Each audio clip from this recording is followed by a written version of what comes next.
11 women, 11 monsters hiding behind smiles. Some poisoned with thallium rat poison. Some strangled children with their bare hands. Others bathed in blood. They terrorized. They murdered. They showed no mercy. But behind bars, death came for them too. Some died screaming. Some died smiling. One died buried under concrete. Another was denied burial entirely, so hated that no one would touch her corpse. This is the countdown of the most evil women who ever lived, and how their final moments became their ultimate punishment. Let's begin. Case 11. Bertha Gifford, Missouri, 1951. The nurse who killed with kindness. Bertha Gifford was a legend in the small town of Catawissa, a farm wife known for her incredible cooking and for nursing sick neighbors back to health. When someone in the community fell ill, Bertha would show up at their doorstep with a basket of home-cooked food and a warm, reassuring smile. People trusted her. Families invited her into their homes. They let her care for their loved ones, believing she was an angel of mercy. But people kept dying around her. 17 people, all after eating her meals. Bertha wasn't healing anyone. She was poisoning them with arsenic, the same substance used in rat poison and weed killer. She'd carefully mix it into her famous dishes, then sit by their bedside holding their hand.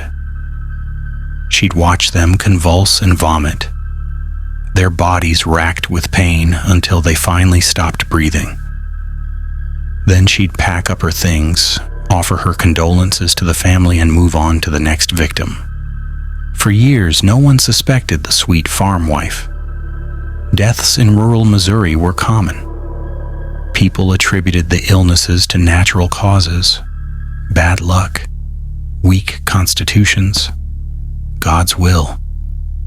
Bertha attended every funeral, dabbing her eyes with a handkerchief, playing the role of the grieving neighbor perfectly. Until 1928, when authorities finally started investigating the pattern of deaths surrounding her. When they exhumed the bodies, they found lethal levels of arsenic in every single corpse. The Saint of Catawissa was a serial killer who had been operating in plain sight for decades. She was arrested and put on trial, but was found not guilty by reason of insanity. She was committed to Missouri State Hospital No. 4, where she would spend the rest of her life. On August 20th, 1951, Bertha Gifford died at age 79. She spent her final years in a psychiatric ward, still insisting she was a healer, still believing her victims were ungrateful, still unable to comprehend that she had murdered 17 people with her kindness. The nurse became the patient. The poisoner died being treated for the very mental decay she had inflicted on others through fear and pain.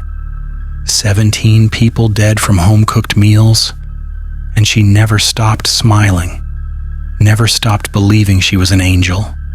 Some monsters wear aprons and bake apple pies, and some die still convinced they were helping. Case 10. Carolyn Grills, Australia, 1960. Aunt Thally and her final cup of tea. Carolyn Grills seemed like everyone's favorite aunt. Sweet-faced, generous with her time, always ready with a fresh pot of tea and a listening ear. Her family loved her. Her neighbors considered her a pillar of the community in Sydney's inner suburbs. But Caroline had a secret ingredient in her famous tea: thallium sulfate, a deadly rat poison that was readily available at any hardware store in 1940s Australia. She didn't kill quickly. Thallium is one of the cruelest poisons imaginable. It causes slow, agonizing death over weeks. Victims experience burning sensations in their hands and feet. Their hair falls out in clumps. They go blind. Their nervous system deteriorates.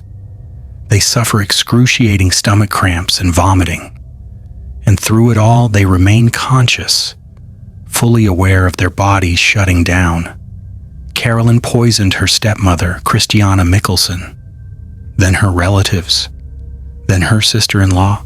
Anyone standing between her and a potential inheritance became a target. She'd visit them regularly, serve them tea from her Christine brand teapot, sit and chat pleasantly while they sipped their death sentence, then watch as they slowly deteriorated over the following weeks. 4 people died. Several others barely survived, their bodies permanently damaged by the toxic effects of thallium poisoning. One survivor, Marianne Mickelson, lost all her hair and never fully recovered her vision. When police finally investigated in 1953, they found thallium-laced containers hidden throughout Caroline's kitchen, enough poison to kill dozens more people. She was convicted and sentenced to life at Long Bay Prison in Sydney. But here's the disturbing twist. Other inmates absolutely loved her. They nicknamed her Aunt Thally, a dark, knowing play on the thallium that had defined her crimes. She became a mother figure to younger prisoners, offering comfort, baking cookies in the prison kitchen, and dispensing advice with the same warm demeanor she'd used to lure her victims. On October 6, 1960, Carolyn Grills collapsed in her cell. She was rushed to Prince Henry Hospital, but it was too late. She died at age 63. The cause? Peritonitis from a ruptured gastric ulcer. The irony is brutal and poetic. Thallium poisoning causes extreme abdominal pain, violent vomiting, and gastric damage. Carolyn Grills died from the same stomach agony she had inflicted on her victims, her own digestive system eating itself alive from the inside. The sweet aunt who served poisoned tea died screaming in agony from her stomach rupturing. Karma served cold in a teacup. Case 9. Ilse Koch, Germany, 1967, the bitch of Buchenwald and her final escape. Ilse Koch was married to Karl Otto Koch, the commandant of Buchenwald concentration camp. But she wasn't just a passive wife standing in her husband's shadow. She was enthusiastic about the cruelty, sadistic. A willing participant who seemed to take genuine pleasure in the suffering of others. She walked the grounds of Buchenwald like a queen surveying her domain, often carrying a whip she used freely on prisoners. Inmates learned to avoid her path, knowing that making eye contact could result in a brutal beating or worse. The most infamous allegation that she collected tattooed skin from murdered prisoners to make lampshades, gloves, and book covers was never definitively proven in court. But her documented acts of torture were more than enough to horrify the world. She ordered executions for sport. She beat prisoners until they collapsed. She turned human suffering into her personal entertainment. Survivors described her as worse than the male guards, more creative in her cruelty, more eager to inflict pain. She seemed to genuinely enjoy watching people suffer, her face lighting up with excitement when prisoners screamed.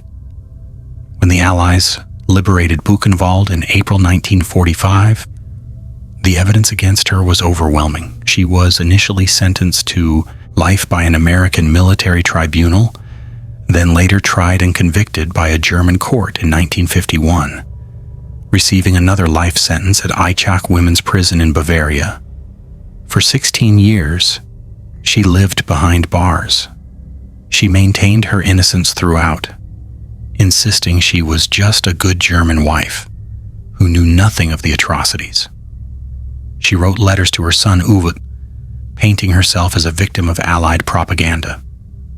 On September 1st, 1967, Ilse Koch made her final decision. She wrote one last brief letter to Uwe. "There is no other way. Death for me is a release." She methodically tore her prison bedsheet into strips, braided them into a makeshift rope, tied it securely to a heating pipe in her cell, and hanged herself. She was 60 years old. Prison guards found her body hanging in the early morning hours. Even in death, her face reportedly held the same defiant expression she'd worn throughout her trials. Even in her suicide note, she maintained her innocence. She claimed she was just a good mother who had been unfairly persecuted. A lie she told herself until her last breath. The woman who turned humans into objects, who treated people as less than animals, died by her own hand in a small cell. The bitch of Buchenwald escaped justice one final time, but she couldn't escape the rope, and she couldn't escape history's judgment. Case 8, Jeanne Weber, France, 1918, the ogress who became her own final victim. Jeanne Weber was born in 1874 into poverty in a fishing village in northern France. By the time she reached adulthood, she was a mother and seemed like any other working-class woman struggling to make ends meet in Paris. She was trusted, considered helpful, a woman other mothers felt comfortable leaving their children with. That trust was a fatal mistake. Jeanne Weber strangled at least 10 children between 1905 and 1908, including 3 of her own. She'd volunteer to babysit for friends, neighbors, and family members. She'd wait until the child was alone during nap time, or while the parents stepped out to run errands. Then she'd wrap her hands around their small throats and squeeze, slowly, methodically, watching the life drain from their eyes. The most horrifying part of her story isn't just the murders. It's how many times she was caught in the act and still walked free. She was literally found with her hands around children's throats on multiple occasions. Witnesses saw her. Doctors noted suspicious bruising on victims' necks. But time after time, courts acquitted her. Juries felt sympathy for the grieving mother who kept losing children. People couldn't reconcile the image of a poor, suffering woman with the reality of a cold-blooded killer.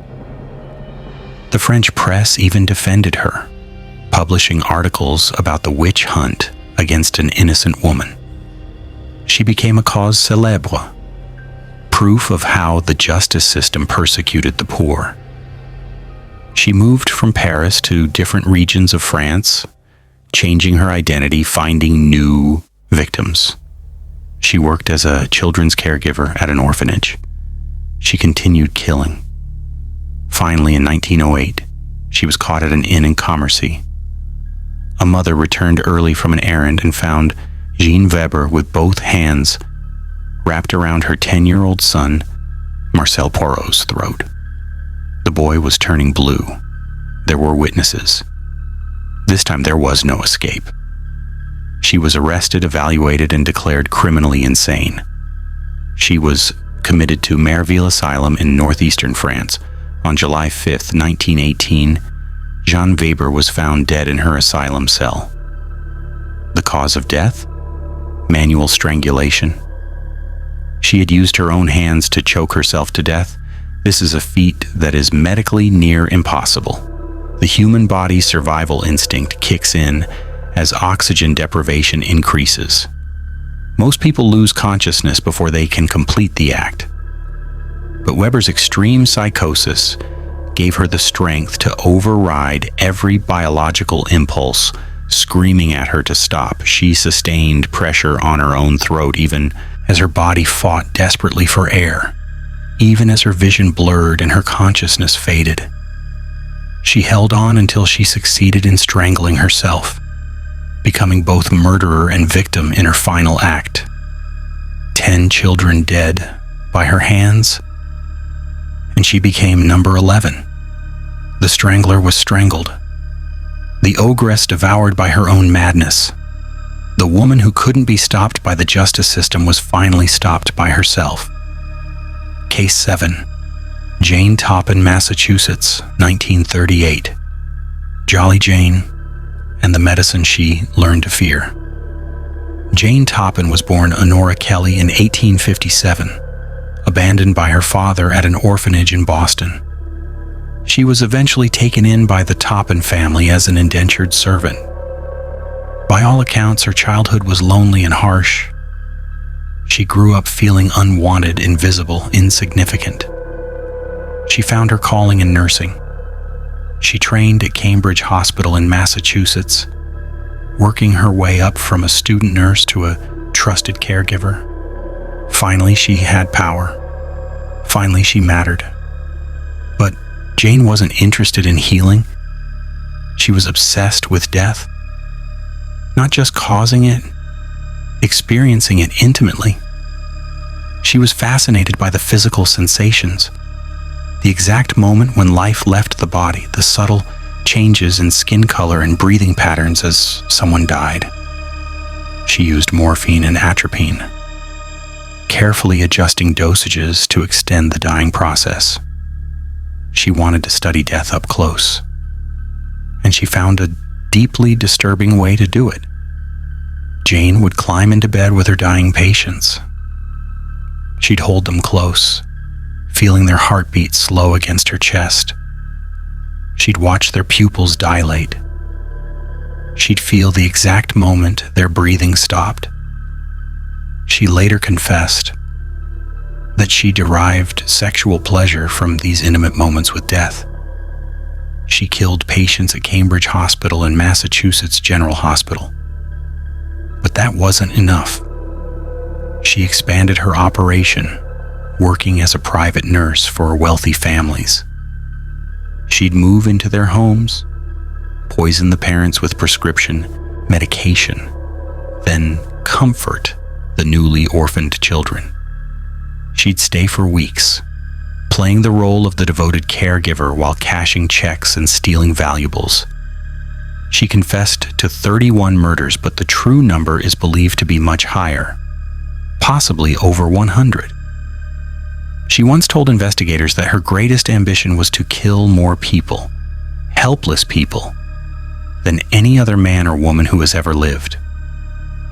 In 1901, after a suspicious death in one of her cases, authorities finally investigated. They exhumed bodies.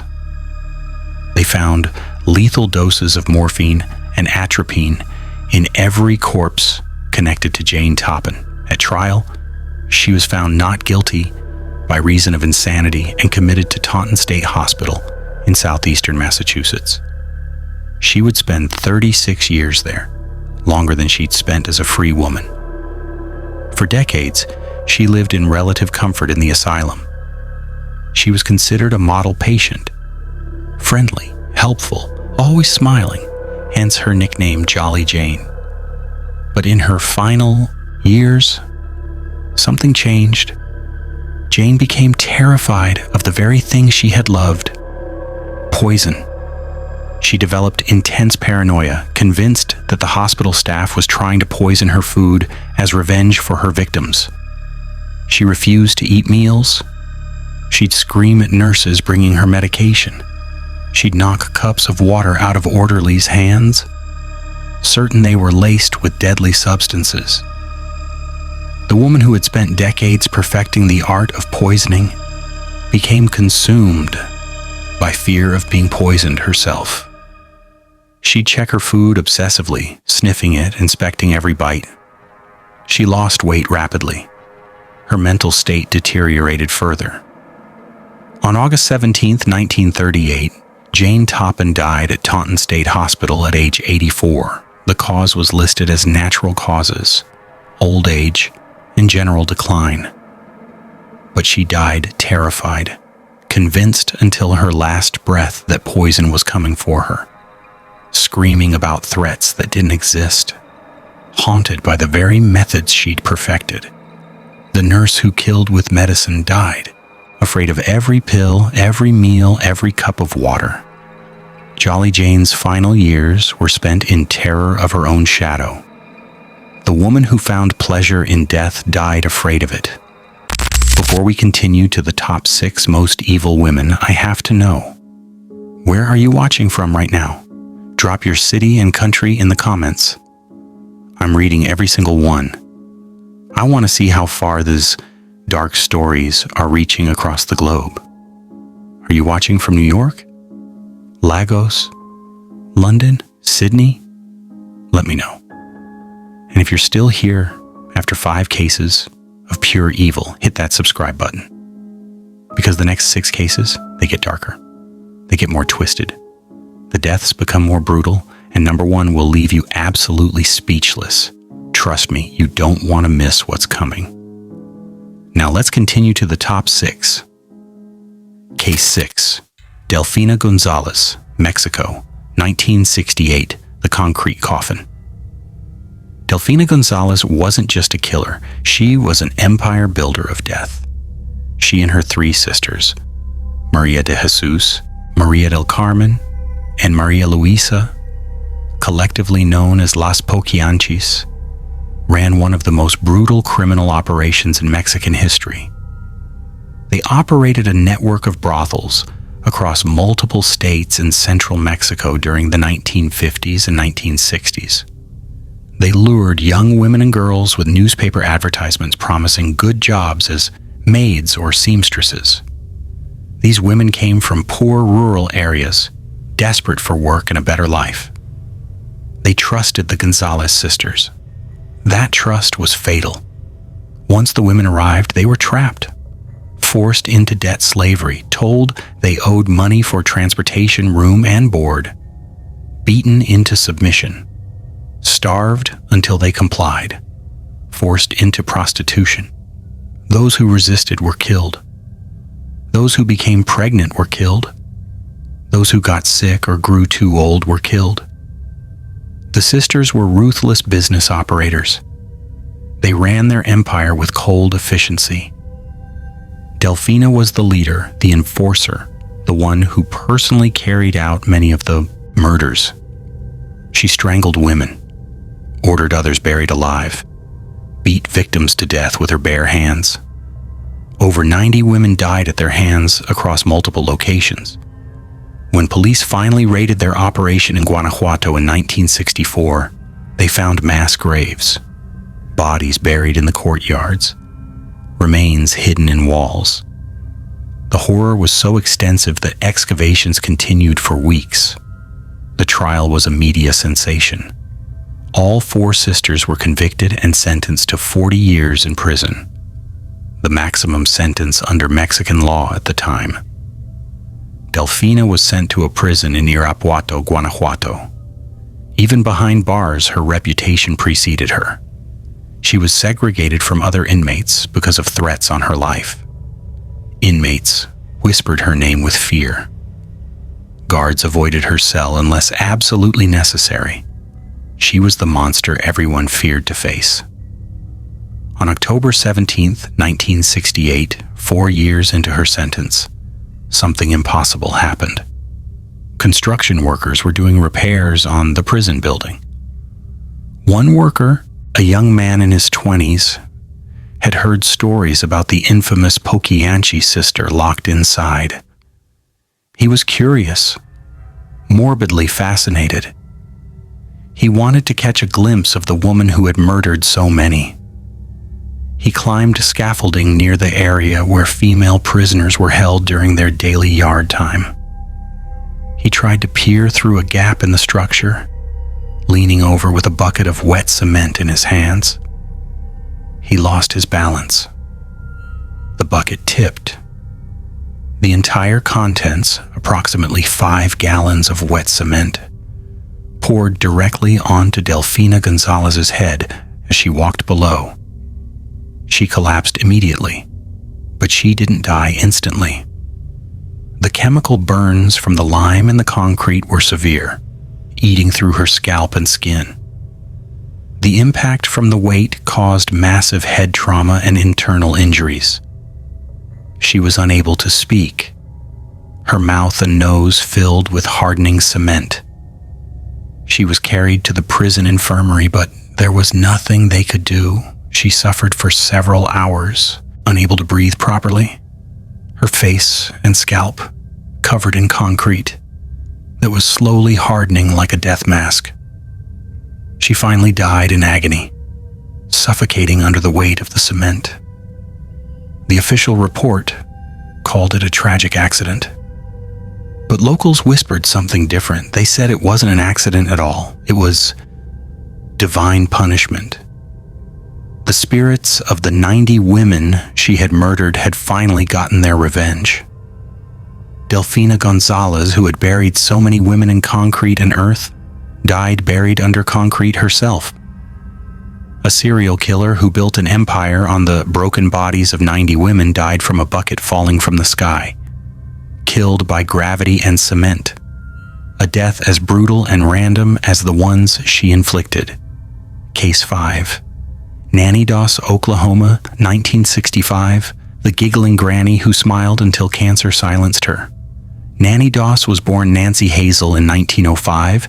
In Blue Mountain, Alabama, she grew up in poverty with an abusive, controlling father who forbade her from wearing makeup or attending dances. She dreamed of escape. She dreamed of romance. As a teenager, she became obsessed with the Lonely Hearts section of romance magazines.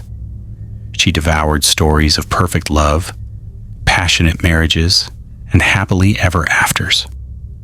She believed somewhere out there was the perfect husband, the man who would sweep her off her feet and give her the fairy tale life she craved.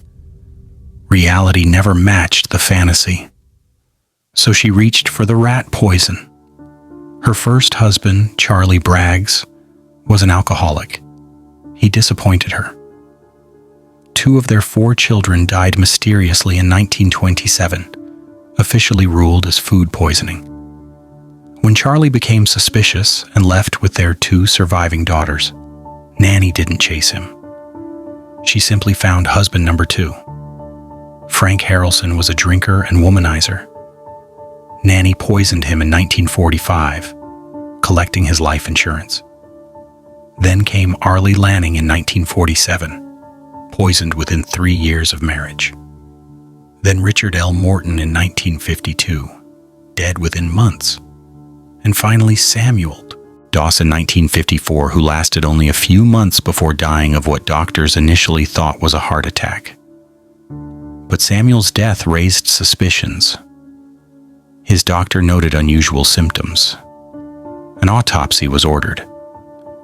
They found enough arsenic in his body to kill 20 men. Police investigated further, exhuming previous victims. The pattern was undeniable. 4 husbands dead. Her own mother poisoned while visiting in 1953. 2 of her children, a grandson, her sister Dovie, a nephew. 11 people total, all poisoned with rat poison brands like Cowley's rat and roach poison because they didn't live up to Nanny's romantic ideals. When police arrested her in 1954, she confessed to everything. But here's the disturbing part. She giggled through the entire confession. Reporters noted her pleasant demeanor and inappropriate laughter. She described slipping arsenic into their coffee with a smile. She detailed watching them convulse and vomit, their faces turning blue, their bodies racked with pain, and she couldn't stop laughing about it. One detective later said interviewing her was like talking to someone describing their favorite recipe. She showed no remorse, no understanding that she'd done anything wrong. She seemed proud of her efficiency. The press dubbed her the giggling granny and the jolly black widow. During her trial, she smiled and waved at cameras. She treated the proceedings like a social event. Despite confessing to 11 murders, making her one of the most prolific female serial killers in American history, the state of Oklahoma only tried her for the death of Samuel Doss, and they refused to seek the death penalty. Why? Because she was a woman, a grandmother. The prevailing assumption was simple. She couldn't possibly be that evil. Surely there were mitigating circumstances, mental illness, abuse, something to explain away the horror. She was sentenced to life at Oklahoma State Penitentiary. Even in prison, she remained cheerful, always smiling, pleasant with the guards. She spent her days reading those same romance magazines, still searching through the pages for descriptions of the perfect love she'd killed 11 people trying to find. In 1964, Nanny Doss was diagnosed with leukemia. The cancer spread rapidly through her body. In her final year, she was transferred to the prison hospital ward. On June 2, 1965, Nanny Doss died at age 59. Guards reported she stayed cheerful and smiling almost until the end. Even as the leukemia ravaged her body, even as the pain increased, she maintained that unsettling, pleasant demeanor. Only in her final days, when the cancer finally drained her energy completely, did the smile finally fade. 11 people dead because they disappointed her romantic fantasies. And she giggled about it until cancer took her voice. Some monsters don't look like monsters. Some wear floral dresses, bake cookies, and smile while they kill you. And some keep smiling long after they're caught, never understanding why anyone thinks they did something wrong. Case 4. Elizabeth Bathory, Hungary, 1614, buried alive in her own castle. Elizabeth Bathory was born in 1560 into one of the most powerful noble families in Hungary. The Bathorys were immensely wealthy, politically connected, and essentially untouchable. They owned multiple castles, commanded private armies, and had direct access to royalty. Elizabeth married Ferenc Nadasdy, a powerful military commander, further cementing her status among the Hungarian elite. She was educated, multilingual, and managed vast estates with shrewd business sense. By all accounts, she was brilliant, ambitious, and absolutely ruthless. For years, rumors circulated about her.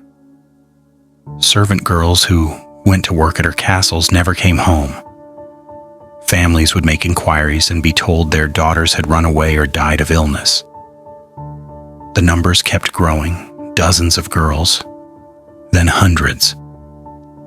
The whispers became impossible to ignore.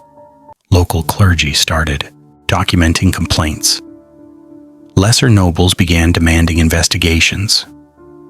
The rumors were horrific. Torture chambers, systematic cruelty, girls kept in cages, bodies buried in secret. The most infamous allegation was that she bathed in the blood of virgin girls to preserve her youth and beauty. This detail has been largely debunked by modern historians as propaganda added later to sensationalize the story. But the murders? Those were absolutely real. Conservative estimates put her victim count at over 80 young women and girls. Some historians believe the number exceeded 600. In December 1610, authorities finally acted. Count György Thurzó, Palatine of Hungary and a cousin of Elizabeth's, led a raid on Chejte Castle. What they found was beyond horrifying. They discovered girls in various states of torture and dying. Bodies were found in the castle. More were buried in the grounds.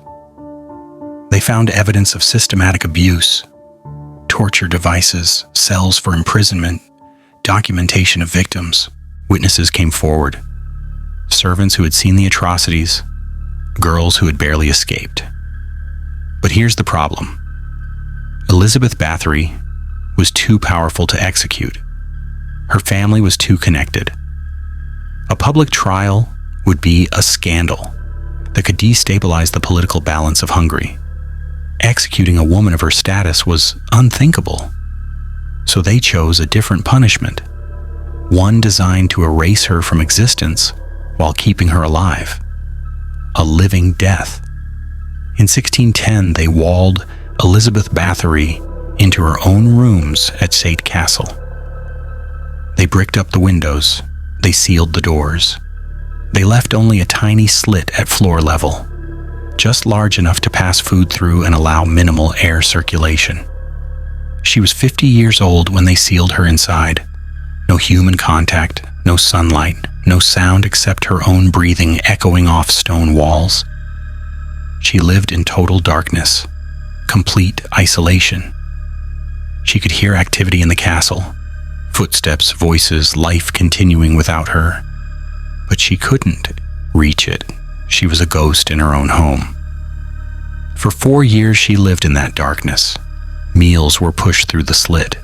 Waste was removed the same way. No one spoke to her. No one saw her face. She was erased from society while still breathing. On August 21st, 1614, a guard bent down to push food through the slit. He called out. No response. He looked through the narrow opening and saw her body lying face down on the stone floor. Elizabeth Bathory had died in her sleep at age 54, alone, in complete darkness, entombed in the very castle where she had committed her crimes. Because of her noble status, there was no official funeral, no burial ceremony. Her body remained in those sealed chambers. Her walled tomb became her final resting place for centuries. The rooms weren't opened for decades afterward. Elizabeth Bathory didn't die in prison. She became the prison, walled into her own guilt, suffocating in isolation, a punishment designed to make her disappear while still breathing. She died exactly as she had lived, surrounded by walls she herself had built, trapped in the darkness of her own making. 4 years of total darkness. And when she finally stopped breathing, no one cared enough to even open the wall. The Countess of Blood disappeared into shadow and was forgotten. Case 3. Dorothea Puente, California, 2011. The landlady who cooked for her fellow inmates until the day she died. Dorothea Puente was born Dorothea Helen Gray in 1929 in Redlands, California. She had a difficult childhood. Her parents died when she was young, and she spent time in orphanages and foster homes. By adulthood, she'd been married multiple times and had developed a pattern of forgery and fraud. But in the 1980s, she found her calling. She ran a boarding house at 1426 F Street in Sacramento, California. It was a Victorian-style home in a quiet neighborhood. She marketed it specifically to elderly and disabled tenants, people receiving Social Security or disability checks, people who were vulnerable and isolated. Dorothea looked the part of everyone's sweet grandmother. She wore vintage dresses from thrift stores, large prescription glasses, and bright red lipstick. She spoke in a soft, gentle voice. She attended church regularly at Holy Spirit Catholic Church, carrying her Bible and wearing her best clothes. She seemed kind, helpful, trustworthy. She was a serial killer who ran her boarding house like a slaughterhouse. Dorothea would wait for tenants who were particularly isolated, those without families or regular visitors. She'd drug them with Dalmane sleeping pills and other sedatives mixed into their food. Once they were unconscious, she'd suffocate them or poison them with prescription medications. Then she'd bury their bodies in her garden and continue cashing their Social Security checks for months or even years. She was meticulous. She kept detailed records of their checks. She forged signatures. She called their families when they had any, pretending the person had moved away. She painted herself as the concerned landlady who sadly had to inform loved ones that their relative had wandered off. 7 bodies were eventually found buried in her yard, but investigators believe the true number of victims could be much higher, possibly 9 or more. Some former tenants simply disappeared without a trace. In November 1988, a social worker named Judy Moyes became suspicious when one of her clients, Alberto Montoya, suddenly vanished from Puente's boarding house. Dorothea claimed he'd gone to Mexico, but Judy persisted. Police obtained a search warrant. On November 11, 1988, police began digging in Dorothea's garden. They found their first body within hours, then another, then another. 7 corpses total, some wrapped in bed sheets, others stuffed into wooden boxes, all in various stages of decomposition. During the excavation, Dorothea remained calm. She made coffee for the officers. She expressed shock and concern. She claimed she had no idea how bodies ended up in her yard. Perhaps previous tenants had buried them. On the 3rd day of digging, she asked if she could walk to a nearby hotel to get coffee. The detective, distracted by the excavation, said yes. Dorothea Puente fled. She took a cab to Los Angeles, then continued to Lake County. She was captured days later in a bar in Los Angeles, sitting calmly at a table having a drink, still playing the role of the confused elderly woman. Her trial in 1993 was a media sensation. Prosecutors painted her as a cold-blooded killer who murdered for profit. Her defense argued she was a caring landlady whose tenants simply died of natural causes, a ludicrous claim given the buried bodies. The jury deliberated for a month. She was convicted of 3 murders and sentenced to life without parole at Central California Women's Facility in Chowchilla. She was 64 years old when she entered prison. But here's the disturbing twist. Dorothea Puente became surprisingly popular behind bars. Other inmates genuinely liked her. She was known for her cooking, a macabre echo of the home-cooked meals she had used to drug her victims at F Street.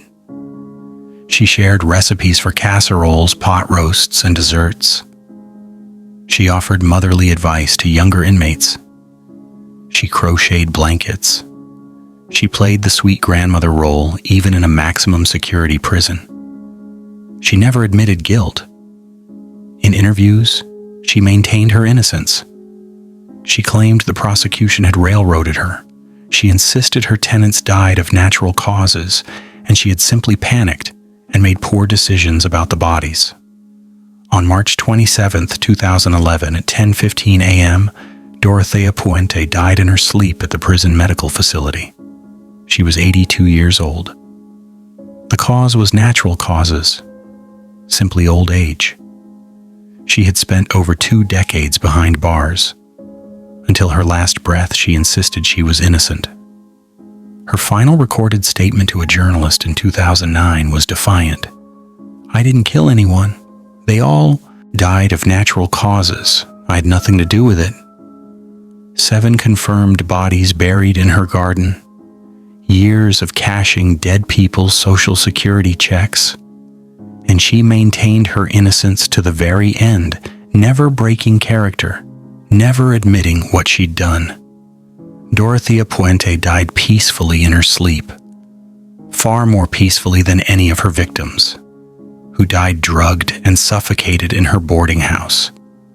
The death house landlady took her secrets and her smile to the grave, still insisting she'd done nothing wrong.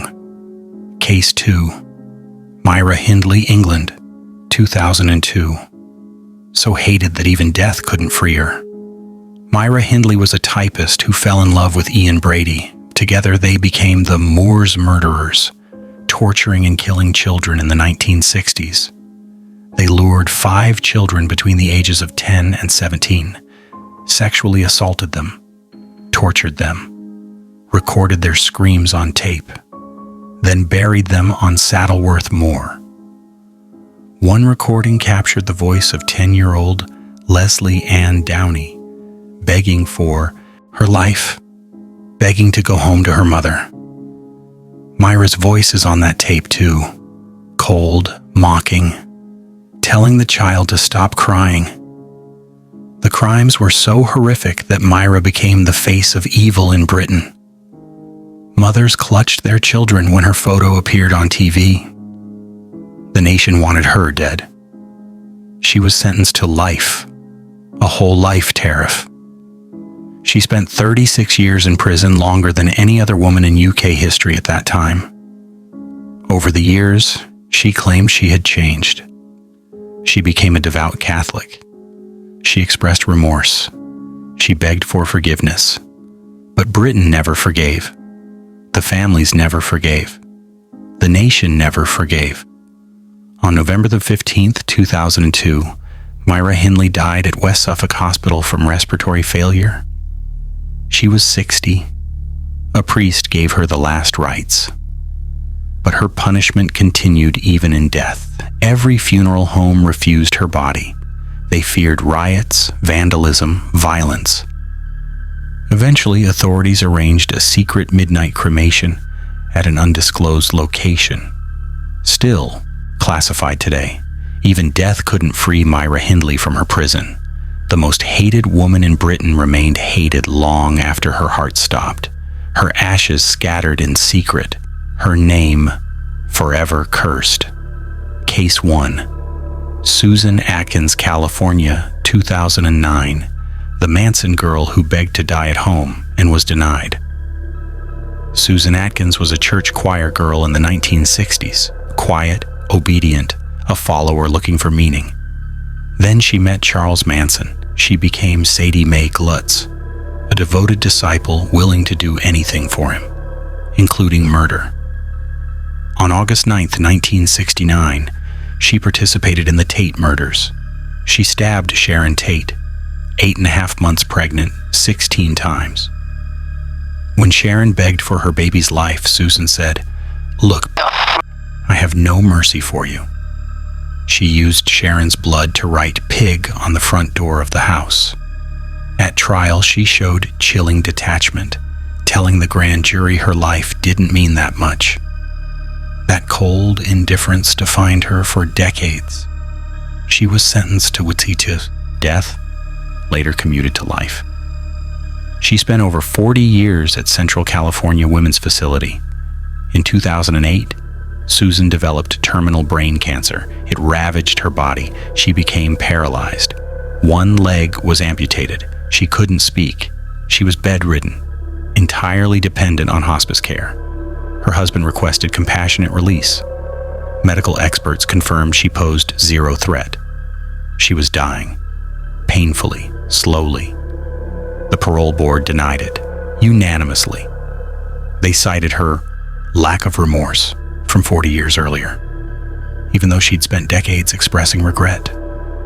Susan Atkins died on September 24th, 2009, at age 61, in a prison hospital bed.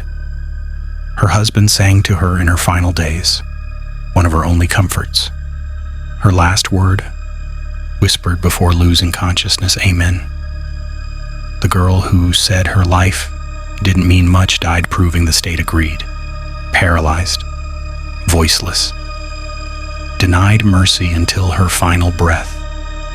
The ultimate punishment for the woman who showed no mercy herself. 11 women. 11 monsters. 11 deaths that proved one thing: karma doesn't forget. Some died laughing, some died screaming. One was buried alive, another was denied burial entirely. But every single one of them faced the same truth in their final moments: you can't escape what you've done. The poison comes back. The darkness closes in. Justice, whether it comes from the state, from disease, or from a bucket of cement falling from the sky, it always comes. If this countdown left you speechless, if you felt that rush with every case, do me a favor. Hit that subscribe button, because I'm diving deeper into the darkest corners of true crime. More evil women, more shocking deaths, more stories that will keep you up at night. Drop a comment right now. Tell me, which case shocked you the most? Was it the giggling granny, the concrete coffin, or Susan Atkins denied mercy in her final breath? And if you want more content like this, more countdowns, more dark history, more stories that make you question everything. Turn on that notification bell, because the next documentary is already in the works. And trust me, it's going to be even darker. Thanks for watching. Thanks for sticking with me through 11 cases of pure evil. And remember, these stories aren't just history. They're warnings. Stay curious, stay dark, and I'll see you in the next one.